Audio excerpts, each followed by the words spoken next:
Bus ಎಲ್ರಿಗೂ ನಮಸ್ಕಾರ. ನಾನು ನಿಮ್ಮ ಹರ್ಷ. ನೀವು ನೋಡ್ತಾ ಇದ್ದೀರಾ ಹರ್ಷ ಸ್ಟೋರೀಸ್ ಅಂತ. ಟಾಪ್ 5 ಕ್ರಿಕೆಟ್ ಅಪ್ಡೇಟಿಂಗ್ಗೆ ಎಲ್ರಿಗೂ ಸ್ವಾಗತ ಸುಸ್ವಾಗತ. ಯಾಗ ಟಾಪ್ ಕ್ರಿಕೆಟ್ನಲ್ಲಿ ಏನೆಲ್ಲ ಸುದ್ದಿಗಳಿವೆ ಅಂತ ಹೇಳಲಿಕ್ಕೆ ಈ ವಿಡಿಯೋ ಮಾಡ್ತಾ ಇರೋದು. ಯಾರೆಲ್ಲ ನನ್ನ ಚಾನಲ್ನ ಮೊದಲೇ ಟೈಮ್ ವಿಸಿಟ್ ಮಾಡ್ತಾ ಇದ್ದಾರೆ, ಪ್ಲೀಸ್ ಸಬ್ಸ್ಕ್ರೈಬ್ ಮಾಡ್ಕೊಳ್ಳಿ. ಯಾಕಂತ ಹೇಳಿದರೆ ನಾ ಎಲ್ಲ ಸ್ಪೋರ್ಟ್ಸ್ನ ಏನೇ ಅಪ್ಡೇಟ್ ಇದ್ರೂ ಕೂಡ ವಿಡಿಯೋ ಮಾಡಿ ಹಾಕ್ತೇನೆ. ಯಾರು ಕೂಡ ಸಬ್ಸ್ಕ್ರೈಬ್ ಆಗ್ತಾ ಇಲ್ಲ, ಪ್ಲೀಸ್ ಸಬ್ಸ್ಕ್ರೈಬ್ ಮಾಡಿಕೊಂಡು ಸಪೋರ್ಟ್ ಮಾಡಿ ಗೈಸ್.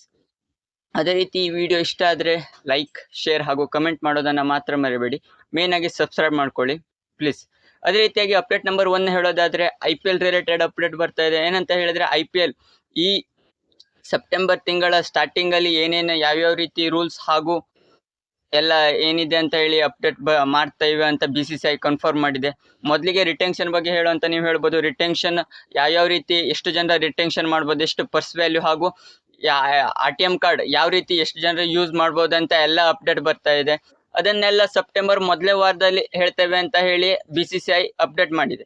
ಅದೇ ರೀತಿಯಾಗಿ ಅಪ್ಡೇಟ್ ನಂಬರ್ 2 ಹೋಗೋದಾದ್ರೆ, ನಿನ್ನೆ ಶ್ರೀಲಂಕಾ ಹಾಗೂ ಇಂಗ್ಲೆಂಡ್ ನಡುವೆ ಸೆಕೆಂಡ್ ಟೆಸ್ಟ್ ಲಾರ್ಡ್ಸ್ ನಲ್ಲಿ ನಡೆದಿತ್ತು.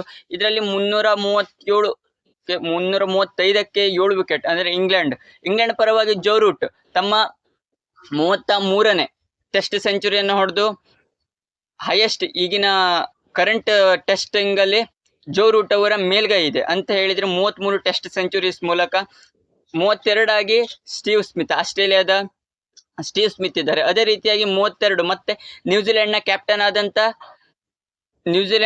ಆದಂತ ಕೇನ್ ವಿಲಿಯಮ್ಸನ್ ಅವರಿದ್ದಾರೆ. ಈಗ ಅವರು ಟೆಸ್ಟ್ಗೆ ಕೂಡ ಕ್ಯಾಪ್ಟನ್ಸಿಂದ ಇಳಿದಿದ್ದಾರೆ. ಅದೇ ರೀತಿಯಾಗಿ 29 ಸೆಂಚುರೀಸ್ಗಳಿಂದ ನಮ್ಮ ಇಂಡಿಯನ್ ಟೀಮ್ನ ವಿರಾಟ್ ಕೊಹ್ಲಿ ಅವರಿದ್ದಾರೆ. ಅದೇ ರೀತಿಯಾಗಿ ಈಗ ಮುಂದೆ ಕೂಡ ಬರ್ಬೋದು. ಯಾಕಂತ ಹೇಳಿದ್ರೆ ಮುಂದೆ ಟೆಸ್ಟ್ಗಳೆಲ್ಲ ಇದೆ ನಮ್ಮ ಇಂಡಿಯನ್ ಟೀಮ್ಗೆ. ವಿರಾಟ್ ಕೊಹ್ಲಿ ಅವರು ಸೆಂಚುರಿ ಹೊಡೆದ್ರು ಕೂಡ ಇವ್ರಿಗಿಂತ ಮೇಲೆ ಹೋಗುವ ಸಾಧ್ಯತೆ ಇದೆ.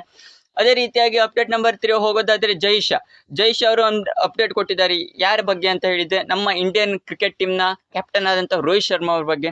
ಏನಂತ ಹೇಳಿದ್ದಾರೆ ಅಂತ ಹೇಳಿದ್ರೆ, ಇವ್ರ ತರ ಲೀಡರ್ಶಿಪ್ ಅಂದ್ರೆ ಯಾವುದೇ ಒಂದು ಫಾರ್ಮೆಟ್ ಅಲ್ಲಾದ್ರೂ ಕೂಡ, ಯಾವುದೇ ಒಂದು ಯಾವುದೇ ಸಿಚುವೇಶನ್ ಅಲ್ಲಿ ಕೂಡ T20 ವರ್ಲ್ಡ್ ಕಪ್ ನಲ್ಲಿ ಒಳ್ಳೇದಾಗಿ ಲೀಡರ್ಶಿಪ್ ಮುಗಿಸ್ತಾರೆ. ಮತ್ತು ಯಾವುದೇ ಸಿಚುವೇಶನ್ ಕೂಡ, ಯಾವುದೇ ಕ್ರಿಟಿಕಲ್ ಟೈಮಲ್ಲಿ ಕೂಡ ಯಾರ್ಯಾರಿಗೆ ಓವರ್ಸ್ ಕೊಡಬೇಕು ಹಾಗೂ ಯಾವ ರೀತಿ ಸ್ಟ್ರಾಟಜಿ ಮಾಡಿ ಆ ಗೇಮ್ನ ವಿನ್ ಮಾಡಿಸುವ ತನಕ ಇವರು ರೋಹಿತ್ ಶರ್ಮಾ ಅವರು ಬಿಡಲ್ಲ. ಹಾಗೂ ಈ ತರ ಲೀಡರ್ಶಿಪ್ ಸಿಗೋಕೆ ನಮ್ಮ ಇಂಡಿಯಾ ಪುಣ್ಯ ಮಾಡಿರ್ಬೇಕು. MS ಧೋನಿ ನಂತರ ಈ ತರ ರೋಹಿತ್ ಶರ್ಮಾ ಅವ್ರ ತರ ಲೀಡರ್ಶಿಪ್ ಕೊಡೋಕೆ ನಮ್ಮ ಇಂಡಿಯನ್ ಟೀಮ್ ಪುಣ್ಯ ಮಾಡಬೇಕು. ಹಾಗೆ ಇವರ ಲೀಡರ್ಶಿಪ್ನ ಮುಂದಿನ ಫ್ಯೂಚರ್ ಜನರೇಷನ್ ಕೂಡ ನೋಡಿ ಕಲಿಬೇಕು ಅಂತ ಹೇಳಿ ಜೈಶ್ ಅವರು ಟ್ವೀಟ್ ಮಾಡಿದ್ರು. ಅದೇ ರೀತಿಯಾಗಿ ರೋಹಿತ್ ಶರ್ಮಾ ಅವರು ಕೂಡ ಕಂಗ್ರೆಸ್, ಥ್ಯಾಂಕ್ ಯು ಅಂತ ಜೈಶ್ ಅವರಿಗೆ ರಿಪ್ಲೈ ಕೂಡ ಮಾಡಿದ್ದಾರೆ.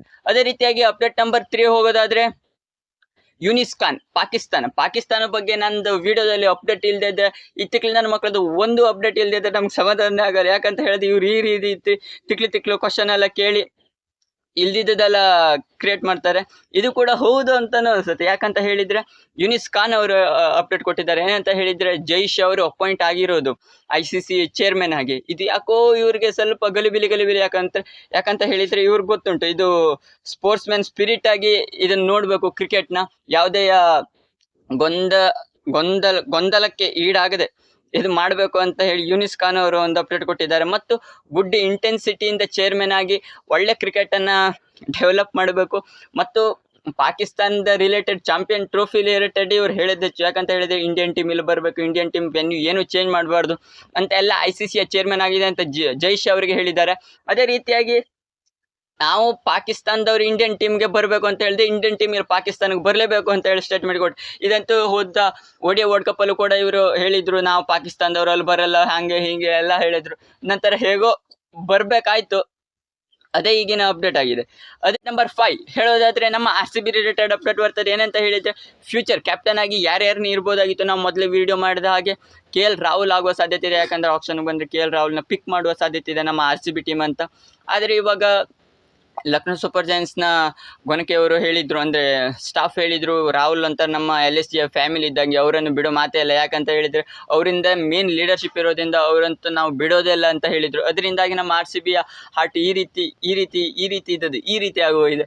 ಅದೇ ರೀತಿಯಾಗಿ ನೆಕ್ಸ್ಟ್ ಫ್ಯೂಚರಲ್ಲಿ ಯಾರು ನಮ್ಮ RCBಯ ಕ್ಯಾಪ್ಟನ್ ಆಗುವ ಸಾಧ್ಯತೆ ಇದೆ ಅಂತ ಹೇಳಿದರೆ, ಎಲ್ಲ ಫ್ಯೂಚರ್ಗಳಲ್ಲಾಗಿ ನೋಡೋದಾದರೆ ನಮ್ಮ ಈಗ ಕರೆಂಟ್ ಇಂಡಿಯಾದಲ್ಲಿ ಯಾರನ್ನಾದ್ರೂ ಒಳ್ಳೆ ಇಂಡಿಯನ್ ಕ್ಯಾಪ್ಟನ್ನೇ ಪರ್ಚೇಸ್ ಮಾಡಿದರೆ ಆಪ್ಷನಲ್ಲಿ ಒಳ್ಳೆಯದಾಗಿರುತ್ತೆ. ಇಲ್ಲ ಅಥವಾ ಟೀಮಲ್ಲಿ ಇರುವ ಕ್ಯಾಪ್ಟನ್ಸ್ನ ಸೆಲೆಕ್ಟ್ ಮಾಡಿದ್ರು ಕೂಡ ಒಳ್ಳೆಯದು. ಯಾಕಂತ ಹೇಳಿದರೆ ಮೊಹಮ್ಮದ್ ಸಿರಾಜ್ನ ಕೊಡ್ಬೋದು ಅಂತ ನೀವು ಹೇಳೋದು. ಮೊಹಮ್ಮದ್ ಸಿರಾಜ್ನ ಯಾಕೋ ನಮಗನ್ಸಲ್ಲ, ಯಾಕಂತ ಹೇಳಿದ್ರೆ ಮೊಹಮ್ಮದ್ ಸಿರಾಜ್ಗೆಲ್ಲ ಕೊಡೋದು.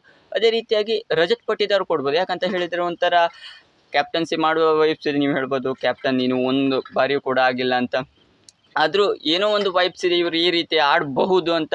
ಪಕ್ಕ ಇವರು ರಿಟೆನ್ಷನಲ್ಲಿ ರಿಟರ್ನ್ ಅಂತೂ ಆಗೇ ಆಗ್ತಾರೆ ನಮ್ಮ RCB ಟೀಮಲ್ಲಿ. ಅದೇ ರೀತಿಯಾಗಿ ಫ್ಯೂಚರ್ ಕ್ಯಾಪ್ಟನ್ ಆಗುವ ಸಾಧ್ಯತೆಯೂ ಹೆಚ್ಚಿದೆ ರಜತ್ ಪಟ್ಟಿದಾರ್ ಅಂತ ನನ್ನ ಭಾವನೆ. ನಿಮಗೆ ಹೇಗೆ ಅನಿಸ್ತು ಅಂತ ಕಮೆಂಟ್ ಮಾಡಿ. ಈ ವಿಡಿಯೋ ಇಷ್ಟ ಆದರೆ ಲೈಕ್, ಶೇರ್ ಹಾಗೂ ಕಮೆಂಟ್ ಮಾಡೋದನ್ನು ಮಾತ್ರ ಮರಿಬೇಡಿ. ನಮಸ್ಕಾರ.